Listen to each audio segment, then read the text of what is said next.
Hello my lovelies, welcome back to it very own channel tarot with Mini. हाँ जी, सवाल हैं आपके, आंसर्स हमेशा की ही तरह आज भी हम जानेंगे आपकी डिवाइन, आपकी एंजल्स जो हमेशा इस यूनिवर्स में आपके लिए मौजूद है, आपकी हेल्प के लिए, आपकी प्रोटेक्शन के लिए।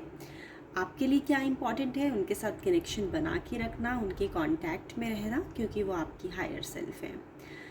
जनरल रीडिंग में जो टॉपिक लेकर आई हूँ वो आपका फेवरेट टॉपिक लेकर आई हूँ कि क्या सोच रहे हैं आपके पर्सन, क्या फील कर रहे हैं आपकी एब्सेंस में, और अगर कोई उनका नेक्स्ट एक्शन आपके लिए मुझे नज़र आता है तो वो भी मैं आपको क्लैरिफाई करूँगी। 2 कलर चॉइसेस हैं मेरे पास, एक है ब्लू, एक है पिंक। इन पे आप कंसंट्रेट कर लीजिए, जो भी कलर आपको अपने लिए अट्रैक्ट कर रहा है आपकी गट फीलिंग्स के हिसाब से आप अपने लिए पिक कर सकते हैं। जनरल रीडिंग है, जेंडरलेस रीडिंग है, टाइमलेस रीडिंग है। जब ये मैसेज आपके लिए इम्पॉर्टेंट होगा जानने के लिए, ये तभी आपके पास राइट टाइम पे पहुंच जाएगा। पर्सनल रीडिंग के लिए टर्म्स एंड कंडीशंस डिस्क्रिप्शंस में लिखी रहती हैं। चलिए शुरू करते हैं, पहले उनके लिए जिन्होंने अपने लिए ब्लू पिक किया है।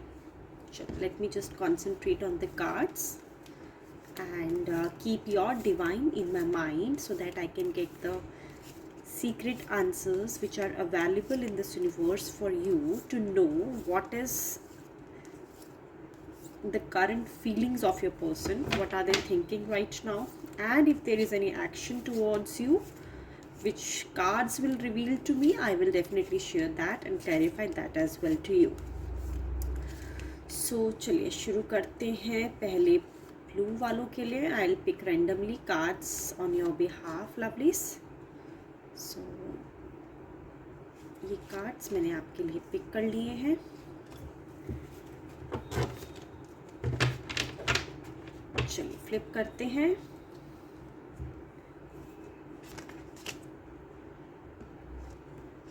Seven of pentacles, night of cups, Queen of Pentacles and Page of Pentacles. I hope these cards are visible to you. So lovelies, आपके पर्सन की जो करंट एनर्जीज आई हैं वो ये आई हैं conflict and dispute resolving energies. Okay, so जो भी पास्ट में इश्यूज रहे हैं ये चाहते हैं कि वो बैठ के रिजॉल्व कर लिए जाएं। और अगर मैं थोड़ी सी आपको क्लैरिफाई करूँ इनकी पर्सनालिटी के बारे में, तो मुझे नज़र आ रहा है कि आपके पर्सन काफ़ी केयरिंग, काफ़ी emotional, gentle and somewhat idealistic person है, जैसा आपको चाहिए। इनकी पर्सनालिटी क्रिज्मेटिक पर्सनालिटी मुझे नज़र आ रही है। ये एक ऐसे इंसान है जिनको मालूम है कि अपने चार्म को कैसे अपील की तरह यूज़ करना है अपने काम करवाने के लिए। आई होप आपको थोड़ा अंडरस्टैंडिंग हुआ हो कि ये किस पर्सन की तरफ इशारा कर रहा है। एंड काफ़ी पोइटिक वे में आपको इन्होंने प्रपोज किया होगा पास्ट में, यानी अपने इमोशंस को बहुत सटल तरीके से, बहुत इंटेलेक्चुअली ये प्रेजेंट कर पाने में कैपेबल हैं। यानी अगर ये किसी को चाहते हैं तो एक्सप्रेस कैसे करना है ये भी इनको बाखूबी आता है, और आपको भी काफ़ी समझ आती है इनकी बातें। यानी आपस में काफ़ी अच्छी कोऑर्डिनेशन मुझे नज़र आ रही है आपके पर्सन की।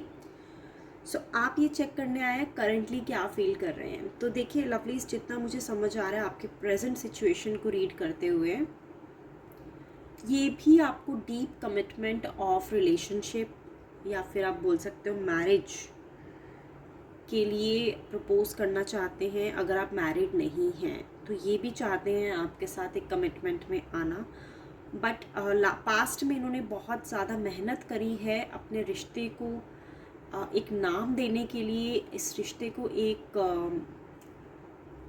सोशली एक्सेप्ट करवाने के लिए, और बहुत एफर्ट्स लगाई गई है इनकी तरफ से कि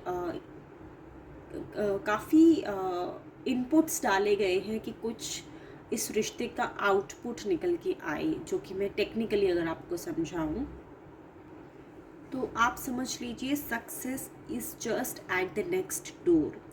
क्योंकि जैसे मैंने बताया कि इन्होंने बहुत वर्क हार्ड किया है इस रिश्ते को स्टेबल बनाने के लिए, इस रिश्ते को नाम देने के लिए, कमिटमेंट देने के लिए। काफ़ी इनपुट्स, काफ़ी लेबर इन्होंने डाली है, बहुत मेहनत की है इस रिश्ते पे इन्होंने, और अब जो रिज़ल्ट्स हैं वो पॉजिटिव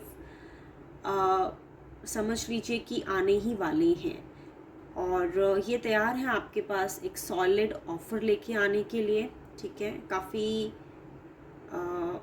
स्ट्रैटेजी से ये चले हैं, सिर्फ इमोशनली इन्होंने अपना रिश्ता नहीं निभाया है, काफ़ी दिमाग से, काफ़ी इंटेलिजेंस से इन्होंने अपने रिश्ते को अभी तक की संभाला है, और आगे कैसे ये लेके जाना है, सोशली इसे कैसे एक्सेप्ट करवाना है, फैमिली के लिए कैसे ये इसको बेटर बनाना है, वो सब सोच के अब ये तैयार हैं आपके पास आगे बढ़ने के लिए।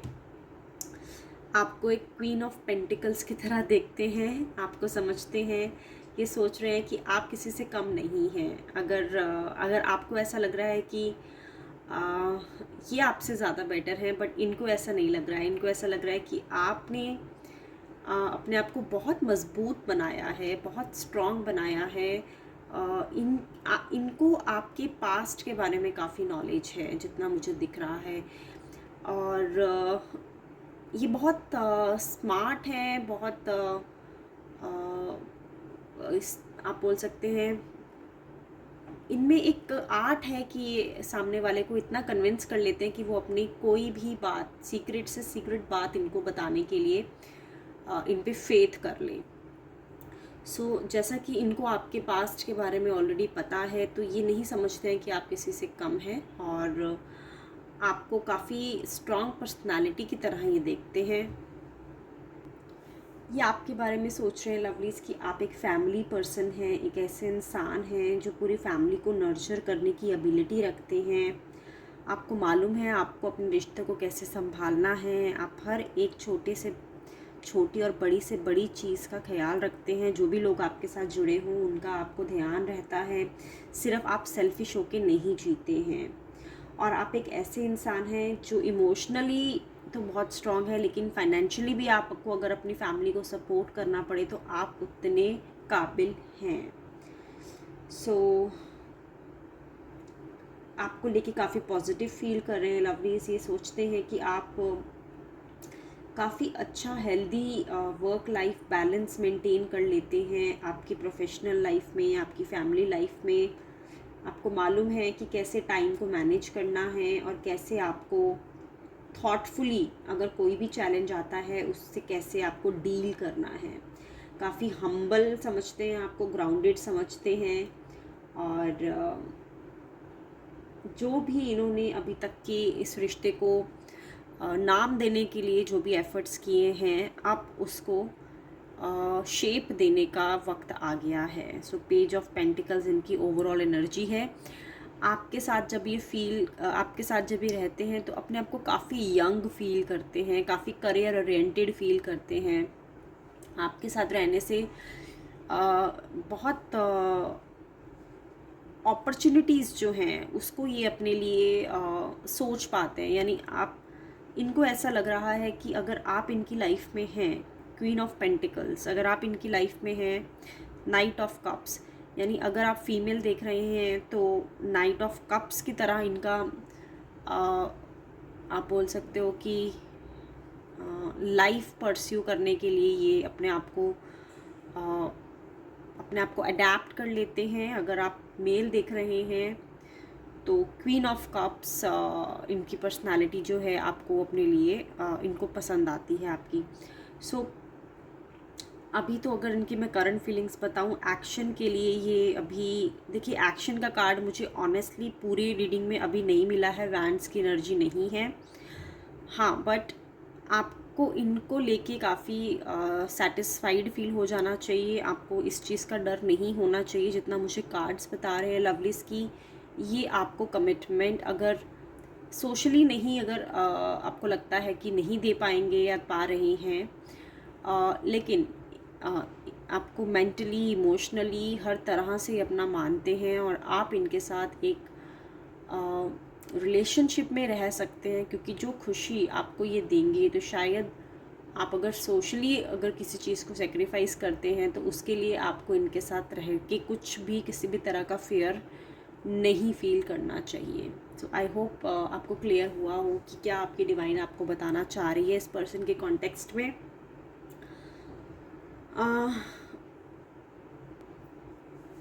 तो आपकी डिवाइन आपको यही गाइड करना चाहती है लवलीज कि इनके साथ आपकी एक स्ट्रॉन्ग फाउंडेशन बिल्ड हो चुकी है और एक ब्राइट और प्रॉमिसिंग फ्यूचर आपकी वेट कर रहा है।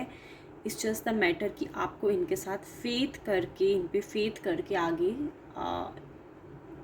आगे नेक्स्ट स्टेप्स ले लेने चाहिए। सो जैसा जैसा एक्शन आप चाहते हैं उस एक्शन की ज़रूरत नहीं है आपके रिलेशनशिप में, क्योंकि ये अपने आप में ही एक बहुत स्ट्रॉन्ग फाउंडेशन है। काफ़ी अकामोडेट करते हैं ये आपको, आप इन्हें काफ़ी अकामोडेट करते हैं।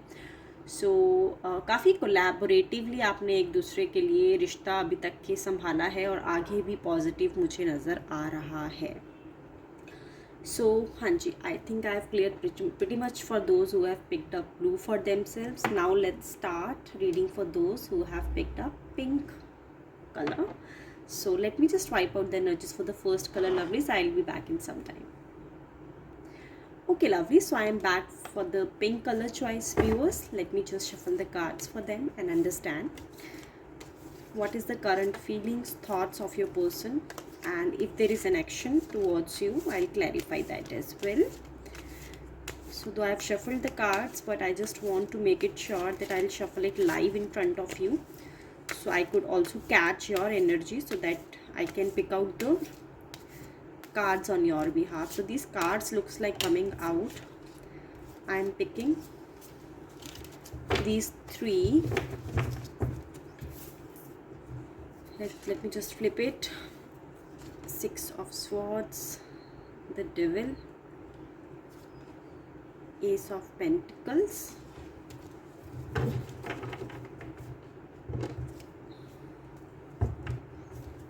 King of Cups reverse में आया है.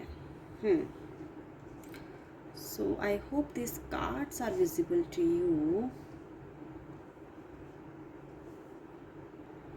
लवलीज, ये मुझे सिचुएशन ब्रेकअप की लग रही है, तो मैं आपको पहले ही क्लियर कर दूँ उस हिसाब से। अगर आप ब्रेकअप में नहीं हैं तो हो सकता है आपके साथ रीडिंग रेजोनेट ना करे, तो और ये रीडिंग उनके साथ ही रेजोनेट करेगी जो अभी कांटेक्ट में नहीं है। हाँ, हो सकता है किसी के थ्रू आपको इनके बारे में पता लग रहा हो, लेकिन डायरेक्ट कांटेक्ट में नहीं है आप लोग, यानी इनडायरेक्ट कांटेक्ट में हो सकते हैं, ठीक है, लेकिन डायरेक्ट कांटेक्ट में नहीं है। उनके साथ ही रीडिंग ज़्यादा रेजोनेट करेगी, तो मैं पहले ही डिस्क्लेमर आपको दे देती हूँ। सो अभी आपके person currently overly Moody, depressed state of mind से गुजर रहे हैं, और ये जो इनका मूड स्विंग हो रहा है इनको काफ़ी एंशियस बना रहा है, यानी काफ़ी घबराए से फील कर रहे हैं अपने आप को। कभी तो ये बहुत हाई स्पिरिट्स में चले जाते हैं और कभी बिल्कुल डिप्रेस्ड फील करने लग जाते हैं, ठीक है। किंग ऑफ कप्स की एनर्जी है, वो भी रिवर्स में है। और जैसे मैंने बताया कि ओवरली मूडी, यानी इनको एकदम से किसी पे बहुत प्यार आ रहा होगा और दूसरे पल उसी पे बहुत गुस्सा आ रहा होगा, यानी काफ़ी अनप्रडिक्टेबल सा नेचर हो गया है इनका आजकल, okay. And secondly emotional instability से ये गुजर रहे हैं। अगर मैं एक नट शेल में आपको बताऊं, यानी इमोशनली स्टेबल नहीं है ये, ठीक है, काफ़ी इनस्टेबल है इमोशनली। इनके इमोशंस पे कंट्रोल नहीं कर पा रही हैं ये, स्पेशली आपको लेकर या फिर आपके साथ रिश्ते को लेके जो आपके साथ इनके इमोशंस रहे हैं वो इन पे भारी पड़ रहे हैं अभी के लिए। और हालांकि ये ऐसे इंसान नहीं है, ठीक है, ये एक ऐसे इंसान है जो काफ़ी अथॉरिटेटिव से हैं, चीज़ों को काफ़ी कंट्रोल में रखना पसंद करते हैं और लीड करना रिश्ते को चाहते हैं हमेशा।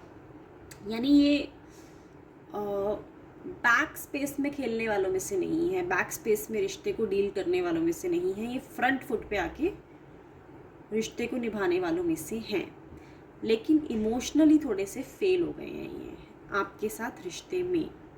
और उसका कारण जो मुझे नज़र आ रहा है 6 ऑफ स्वॉर्ड्स के साथ, इन्होंने आपके साथ रिश्ते को निभाने की जगह पे रिश्ते से भागना बेहतर समझा एक टाइम पे, ठीक है, क्योंकि रिश्ते में जो इनकी तरफ से एफर्ट्स चाहिए थे, जो कमिटमेंट चाहिए थी, या फिर जो सेक्रीफाइस चाहिए था, वो इनको ऐसा लगा कि शायद वो ज़्यादा इनको कॉस्ट कर रहा है उसके, कि ये रिश्ते से ही भाग जाएं तो शायद इनकी लाइफ में इतने सेक्रीफाइसेस इनको ना करने पड़े। बट ये उल्टा हो गया है इनके साथ, अब इन्हें ज़्यादा सेक्रीफाइस करने पड़ रहे हैं। सो आई एम श्योर कि आपके साथ आप रिलेट कर पा रहे होंगे, कैसे रेजोनेट कर रही है रीडिंग आपके साथ, आप समझ पा रहे होंगे। यानी रिश्ते से ये भागे हैं आपको छोड़ के, बच के। अगर मैं टिपिकल लैंग्वेज में आपको बताऊं, इनको लगा कि अगर मैं ये रिश्ते में रहा या रही तो बहुत सी चीज़ें हैं जो मुझे सैक्रिफाइस करनी पड़ेंगी, ठीक है। तो आपके लिए इतना सैक्रिफाइस करना इन्हें गवारा नहीं लगा। यानी इनको ऐसा लगा कि आप है ही क्या। I am sorry, I have to explain you in the as many as simple words or clear words that they are currently feeling or maybe going through with right now. So इनको ऐसा लगा कि आप इनकी life में मायने ही क्या रखते हैं, या फिर आपके ना होने से इनकी लाइफ में क्या ही बदलाव आ जाएगा या क्या ही चेंज आ जाएगा, कि आपको चुनना इतना ज़रूरी नहीं लगा इन्हें उस टाइम पे। और इन्होंने आपको ना चुन के कुछ मटेरियली चीज़ों को चुना, मटेरियलिस्टिक चीज़ों को चुना, आप बोल सकते हो। मे बी कहीं ना कहीं अगर पेंटिकल्स की एनर्जी है तो फाइनेंशियल एस्पेक्ट भी हो सकता है, बट मैक्सिमम मुझे लग रहा है कि फैमिली का काफ़ी प्रेशर रहा होगा इन पे, या फिर ये खुद भी थोड़े चीज़ों को इमोशनली नहीं सोचते, सोचा इन्होंने आपके साथ रह के। तो इनको ऐसा लगा कि आपके ना रहने से क्या ही चेंज आ जाएगा इनकी लाइफ में। बट अब जिस इमोशनल ट्रॉमा से ये गुजर रहे हैं, अब इनको फील हो रहा है कि इनका जो वो बचने का फैसला था, यानी कहते हैं ना कल्टी होने का फैसला था रिश्ते से, कि क्यों ही इस रिश्ते को निभाएं, इस रिश्ते से निकलने में इनको प्रॉफिट लगा, तो वो इनको जो इन्होंने इस रिश्ते में आपके साथ किया वो इनको भारी पड़ गया, ठीक है। हो सकता है अगर ये मैरिड कपल के लिए अगर आप देख रहे हैं, मैरिज में रहे हैं, तो हो सकता है कुछ लीगल इम्प्लिकेशंस भी हों, ठीक है, क्योंकि डेविल का कार्ड आया है। आपके रिश्ते में मुझे, अगर आप मैरिड रहे हैं तो ज़्यादा नहीं लगा है कि आपका रिश्ता एक हस्बैंड वाइफ की तरह ब्लॉसम हो पाया हो। नहीं लग रहा है मुझे कि आपको एक प्राइवेट टाइम मिला हो एक दूसरे के लिए, या फिर आपके पर्सन की तरफ से मुझे ऐसा लग रहा है कि उन्होंने आपको एज अ वाइफ या एज अ हस्बैंड वो राइट्स नहीं दिए जो आप डिज़र्व करते थे, जो आप एक्सपेक्ट करते थे अपने रिश्ते में। अब जब उनको ये इनका डिसीजन जो पास्ट में लिया हुआ कि हम इस रिश्ते से बच जाते हैं और इस रिश्ते से दूर हो जाते हैं, अब वो काफ़ी इमोशनली इनस्टेबल हो चुके हैं। मैंने आपको बताया कि उनका डिसीजन उन पे खुद ही भारी पड़ गया है, एंड वो अपने आप को बहुत बंधा हुआ फील कर रहे हैं। एक ऐसे जाल में फंस गए हैं जो कि उन्होंने खुद बनाया है, और उस जाल में वो अपने आप को ही बंधा हुआ पा रहे हैं। सो ये तो उनकी करंट सिचुएशन चल रही है। अपने करियर में भी कुछ अच्छा नहीं कर पा रहे हैं, अच्छी अपॉर्चुनिटीज़ ढूंढने की कोशिश कर रहे हैं, बट अपने आप को फेल्ड देख पा रहे हैं। इनको लग रहा है कि मैं फेल हो चुका हूँ या हो चुकी हूँ अपनी लाइफ में, और कुछ उम्मीद की किरण अभी तक उनको नज़र नहीं आ रही है लवलीज। सो यस, ये हो गई रीडिंग उनके लिए जिन्होंने अपने लिए पिंक पिक किया था। Thank you so much for joining. I will be back once again tomorrow. Till the time please be safe and take care of yourself.